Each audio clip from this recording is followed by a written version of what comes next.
Philip Reeve is an author and illustrator of children's books who has won many awards for his work. He is best known as the creator of the fantasy fiction quartet Mortal Engines, which won the Nestlé Children's Book Prize, the Blue Peter Book Award and the Guardian Children's Book Award.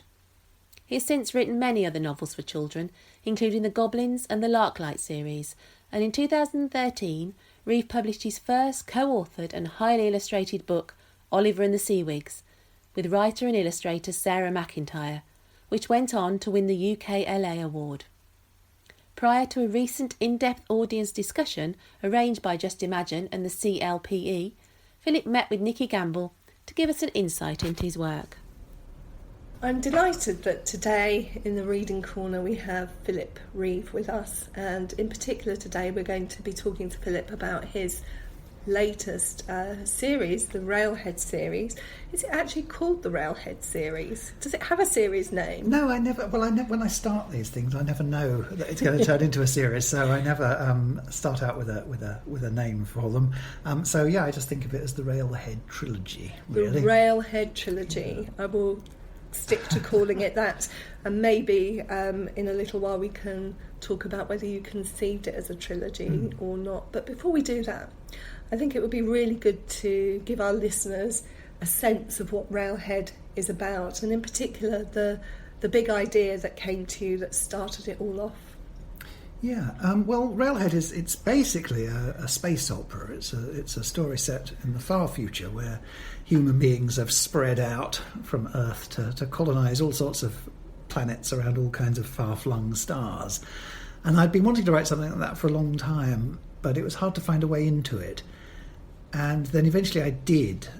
I came up with this idea that you don't have to use spaceships to get from one planet to another. You could do it in a train. And that's the point at which the story started working. And I'd done a lot of writing before then, but I kind of scrapped it at that point and started again. And I'd already developed quite an idea of what sort of society I was writing about and what kind of technology they had. But the trains became the centre of the story. That's quite a leap from spacecraft to trains. Well, not really, because the thing about spacecraft is that it takes a really, really long time to get anywhere in them, because you can't travel faster than light.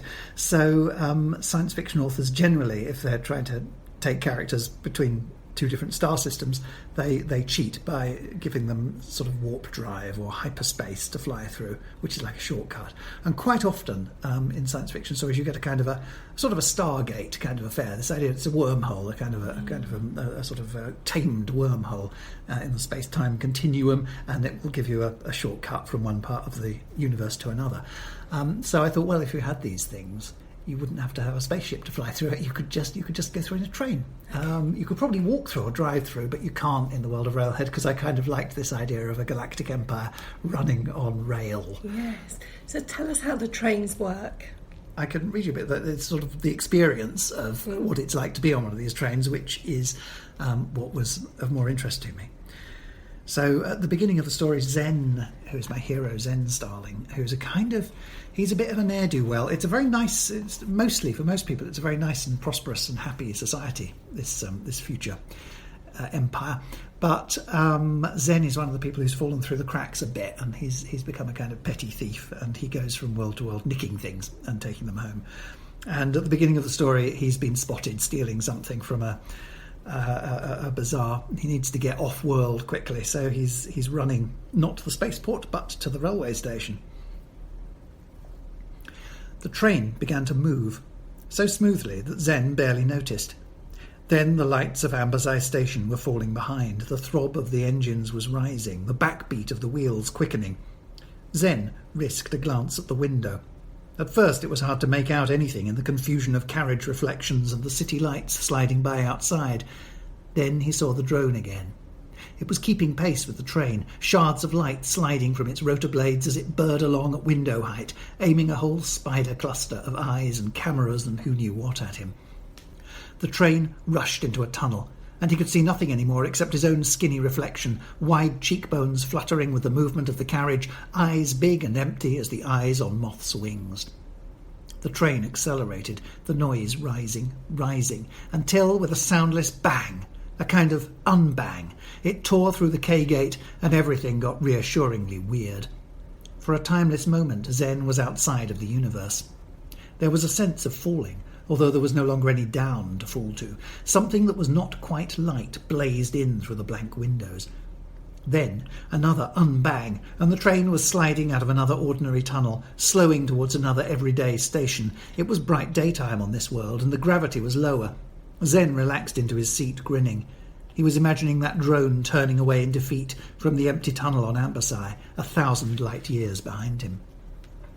That's such a good introduction. And these trains are amazing, and they have wonderful names as well, and they're sentient. Yes, beings. They don't have crews. I fairly quickly realised I didn't want my my heroes to be encumbered by having to have people actually drive the trains. So the trains drive themselves, as do most machines in this society. It's very, very, very high tech. So Yes. high tech that you don't really sort of notice it anymore. Everything just operates itself, and the trains do. And they have personalities of their own. So the trains are kind of characters in their own right. So we'll come back to some of that in a moment. Just listening to you read that passage again, when I read it the first time, your choice of unbang to describe the noise really struck me, and my mind was working so hard to try to imagine that experience of unbang. Later, I don't know if you're aware, but in Station Zero, you used the word uncoloured. And I did right, exactly yes. the same. I was trying to think, Okay. why uncoloured instead of colourless? What's the difference that creates, in don't terms know. of your head? It's fascinating. It makes you notice a word more, doesn't it? I suppose that's what I'm guess. saying. You notice it. Yeah, well, with unbang, I think I was thinking about the kind of noises you get if you run a film backwards. That kind of, you can tell there's something wrong with them. So that's what I was after there. And that's exactly what came into my good. head when I heard that. Hooray. So we know a little bit about the trains. I wonder if we could just introduce a few of the major characters. So you've talked a little bit about Zen. Well, yes, I mean, Zen, as I said, is a sort of petty criminal, and fairly quickly in the book he's recruited by a much more impressive and important criminal called Raven, who has his own train and moves about secretly on a sort of abandoned line from world to world, and has some great plan in motion, and he needs Zen to perform one small part of it. So Zen is roped into this thing, which of course he thinks is going to be an easy little job, and turns out not to be. And Raven has as an assistant an android. I mean, they're called motoric in this world because I thought android sounded too sci-fi. And she is called Nova. And she was originally going to be a kind of a fairly minor character. She was really just there to kind of open doors and explain things as Raven's assistant. But she fairly quickly kind of took over. She's got quite a dominant personality, and she kind of took over the whole story and became the heroine, I guess. And then set against this, there are some other characters. It's a very, in some ways, a very sort of old-fashioned sort of society. There's an emperor, although he's it's largely a kind of honorary position, and he travels around the network empire on his enormously long imperial train, and Zen has to board this train in disguise as part of the plot. And there he meets much wealthier people than him, one of whom is Threnody, who originally was going to be the heroine of the book, but got sort of elbowed out by Nova and by the exigencies of the plot. So she ends up not having a very large part to play in Railhead, but she does come into her own in the later books. Yes. I mean, there's a little toing and throwing where you feel she might become the heroine, but she never does. She takes a different route. Yes, but as a reader, you think maybe it's going to move that way, but it well, doesn't. the option was there, and of course, the way I work, I tend to try out lots of things. So I'm sure there are abandoned versions where she plays a much bigger role, but I think I settled on the best route through the story. So, as you say, it's a trilogy. Did it start out in that way? Did you know what the complete arc was going to be? Good Lord, no. I very seldom start out with an idea for a series. It seems a bit sort of tempting fate, really. And the only time I did start out with an idea for a series was with the Fever Crumb books, and it was never finished. So that was going to be 4 books, and it's only 3. So after that experience, I wasn't, really thinking of ever doing another series again. But I enjoyed writing Railhead a lot, and quite often when you're creating a whole sort of imaginary world, as I do here, you end up with leftover stuff. There's lots of bits left lying around that you couldn't fit into the story, and so you think, it's a pity they never fitted in, and then you want to do another story. So that's where the second one comes from, and then by the time I started the second one, I realised that it was going to hopefully extend beyond that. So I still don't think I knew where I was going. I didn't really plan it. I just sort of work towards the end of each book, and then I look at the finished book and think, well, what happens next? We're not going to give anything away, but having read Station Zero, it does feel like a final ending, though.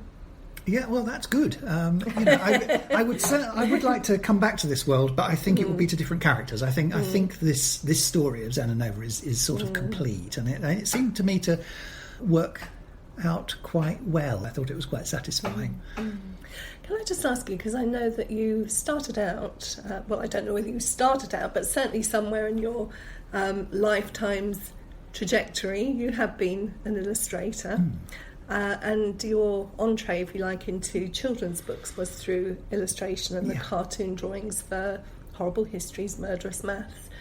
So I wondered whether in creating these hugely visual worlds, whether you actually draw yourself, or is it just created from the words?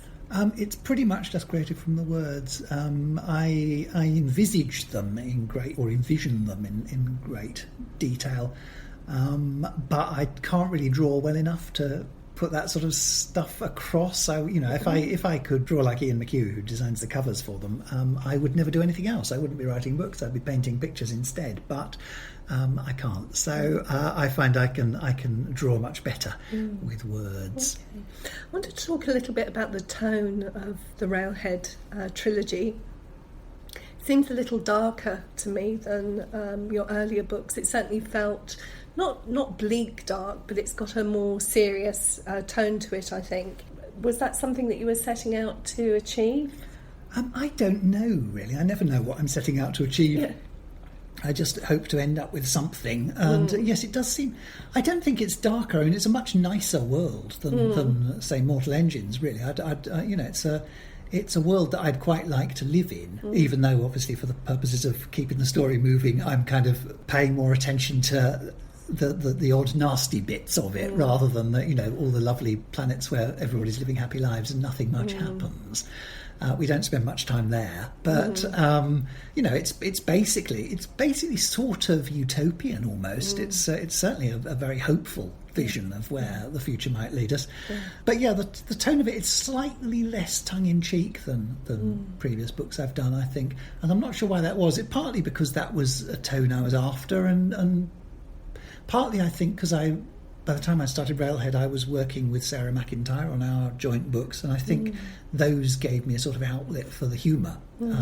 So I can do funny stuff with Sarah, and then I come and do my own stuff, and maybe I don't need to put the jokes in so much as I did with Mortal Engines. But it's mostly about just finding the right tone for the story. Yeah.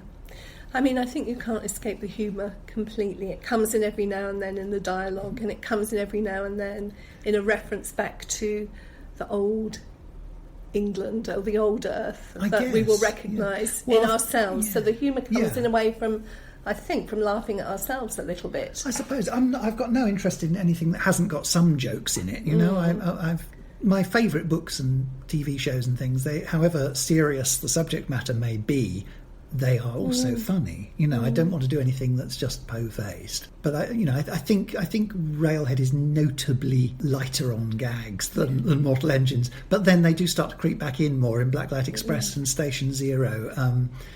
I think as you spend more time with these sort of insanely rich, kind of slightly Ruritanian emperors and courtiers and things, I think there's a sort of element of whimsy that kind of creeps in, and I think that's sort of balanced by the by Zen and his sort of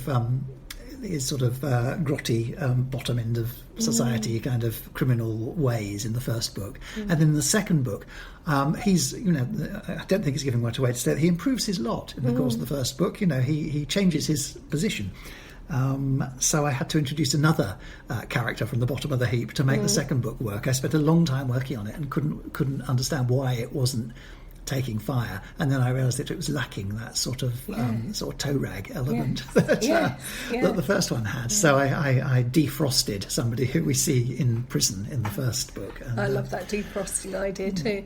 I wonder if we could talk a little bit about some of the ideas in there to do with, artificial intelligence and how that might have changed over time in writing from Asimov's days and I, Robot, because he actually did bring about some really big ideas to do with artificial intelligence.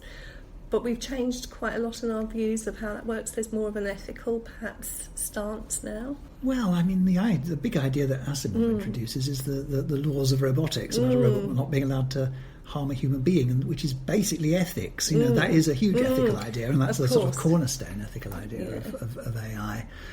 The other difference is that Asimov actually knew his stuff. He knew what he was talking about in the context of his time, and I don't. I really don't understand the sort of digital world and computer coding and stuff like that. This is all an arcane mystery to me. It literally might as well be magic.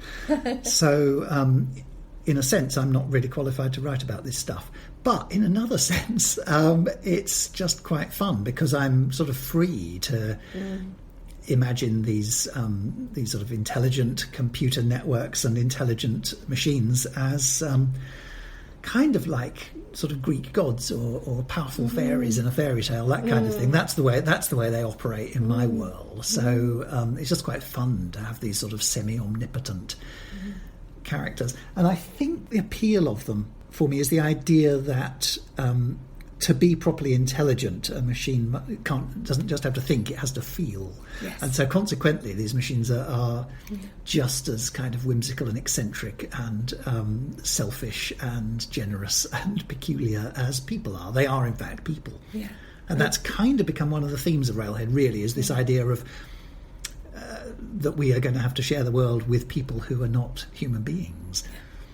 I think that's the major difference. I think in what you were talking about, Asimov's rules of robotics, the fear there, or the rule, if you like, was about robots not harming humans. Here we're thinking about whether humans have a responsibility towards robots. And actually there is a real branch of science that deals with that. There is an ethics committee called to find that there is actually an ethics committee that is dealing with that aspect of our responsibility towards creating artificial intelligence. And I found that fascinating because that's really what comes through quite a lot in your books, not only about the motorics but also the trains. Everything's sentient, and so we have a responsibility.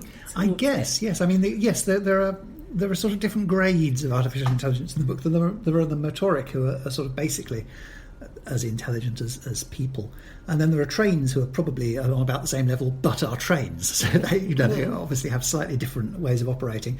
And then there are the guardians, who are they're basically the ones who have made the world possible. They're enormously powerful networked intelligences which I guess at some stage could have wiped out humanity as pointless and wasteful and not as clever as they are, but they've decided to look after us instead. So they are the ones who make everything run smoothly, and they pretty much just ignore us. But from time to time, if things seem to be starting to get out of line, they'll step in and make a change. And of course, like Greek gods, they occasionally have their favourites among human beings, and all sort of, they muck about with people's lives, not always to the advantage of the people.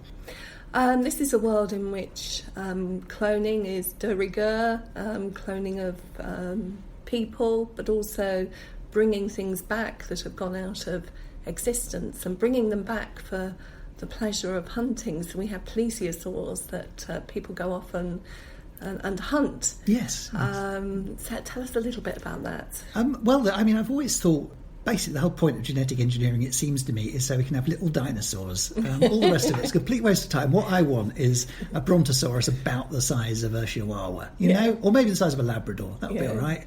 A little triceratops. That's what I'm expecting from genetic engineering. Get on with it, genetic engineers. Stop mucking about with all the other stuff.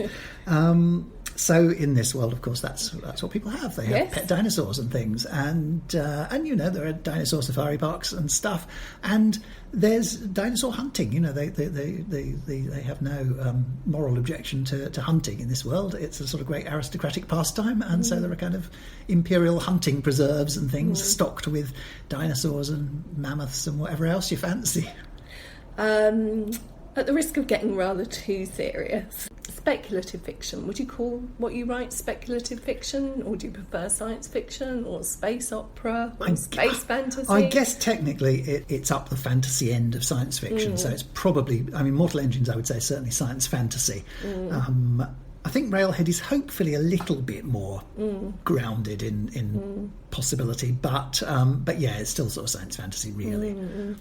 And in your view, does it say as much about the world that we live in today as it does about looking at a potential future? Do you think it's more about looking at how we are? Oh yeah, completely. I mean, there are people who look at the future. There are people who know their stuff and will, you know, write about things that they think are going to happen, and often turn out to be right. And often, annoyingly to them, they turn out to be, you know, gazumped by reality, because the things they're imagining actually have happened before the book gets published, which must be frustrating and is a good reason not to write kind of near future science fiction.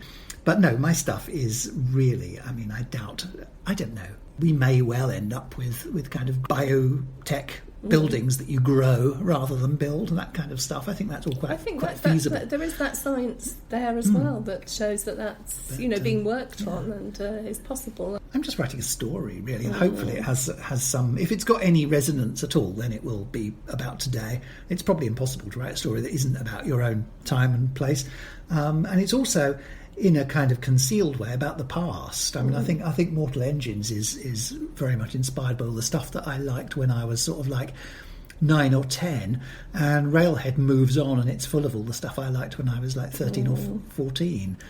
So it's very much about the kind of end of the 70s and beginning of the 80s, but hopefully you wouldn't notice that from the book. But I know that. That's what it's about for blended. me. It's all blended in there, I think.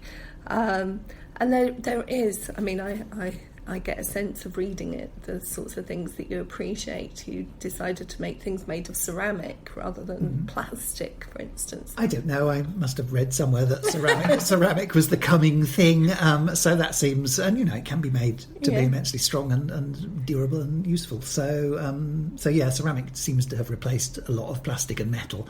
And yeah, I just sort of tried to remind myself of that while I was writing, that things are not made of things that we expect them to be often, and there aren't kind of cables and stuff everywhere. You know, there aren't really very many wires in evidence. Everything's kind of wireless, that sort of stuff. So I just tried to keep in mind while I was working that this was a more technologically advanced society. And paradoxically, the way you can tell it's more technologically advanced is that you don't notice the technology so much. You know. Tell me a little bit about your reading of science fiction yourself, and which writers have really inspired or grabbed your attention.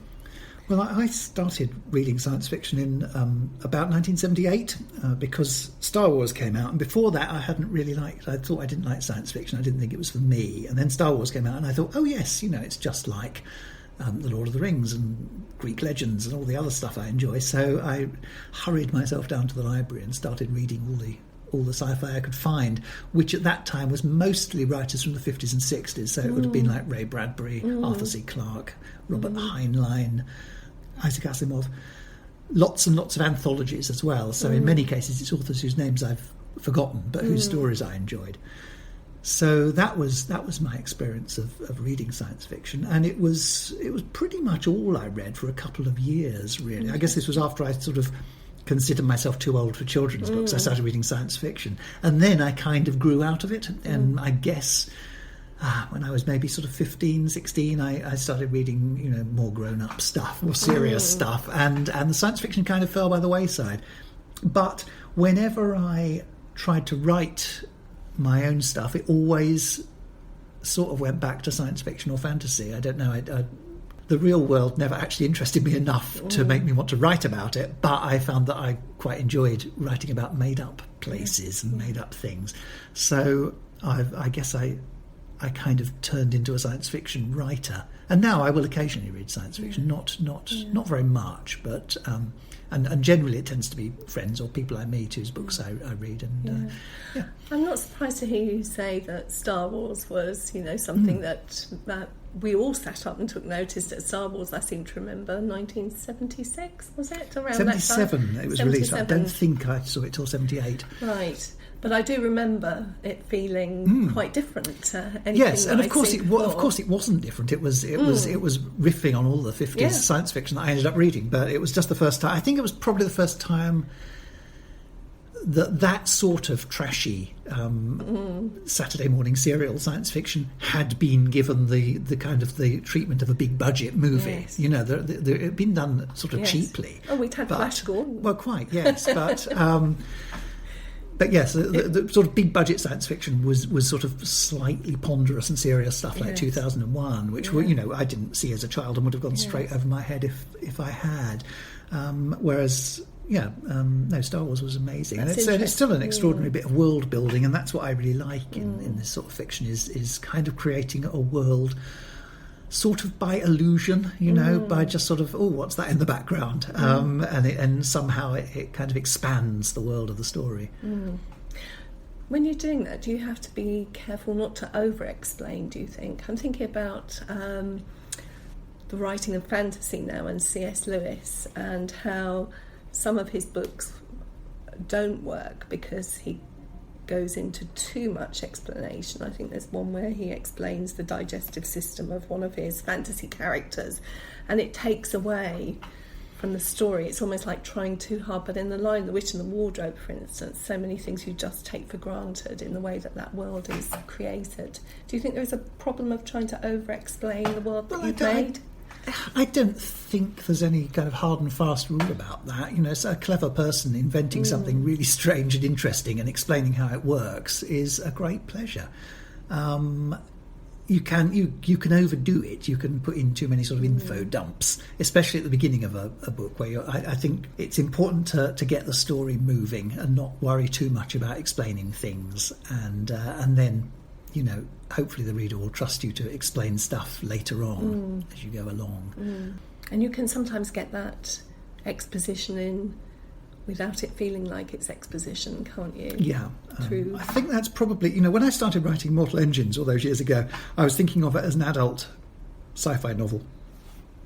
And one of the things that happened when I turned it into a children's book was I thought, I'm going to have to get rid of a lot of these sort of long expository passages. So I found that it was often quite possible to kind of take a paragraph or a chapter and condense it into like half a line.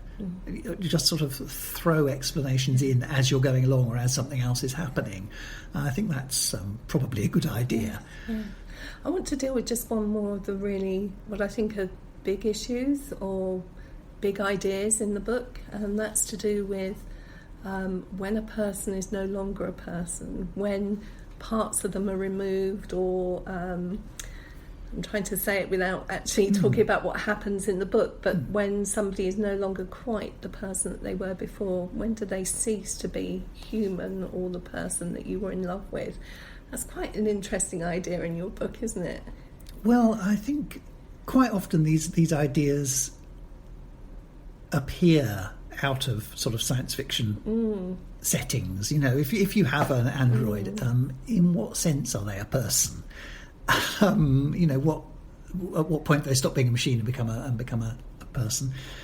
And then there are characters in the book who have, they've sort of uploaded themselves or been uploaded into the data sea, which is the sort of the futuristic internet that links all these planets, and they basically exist as digital code, and then can download themselves into a cloned body. So they might have hundreds of themselves living on different planets and things.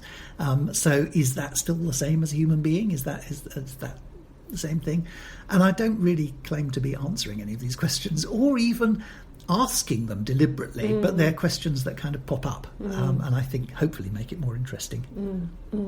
I think you do have that skill of making questions pop up in the reader's mind, whether you're posing them directly or not. That's what happens when somebody reads your books, and they're not necessarily going to find the answers to those questions because in I your don't book. know them. And I don't think that matters. But actually talking about them and talking about books with people afterwards and exploring those ideas is fun, isn't it? Yes, and, yes. Fun and interesting and important too. So, Philip, I would like to thank you very much for talking to me in the Reading Corner today and giving us a bit more insight into the Railhead trilogy. It's been a real pleasure. Thank you, Nikki. It's been lovely. Thank you.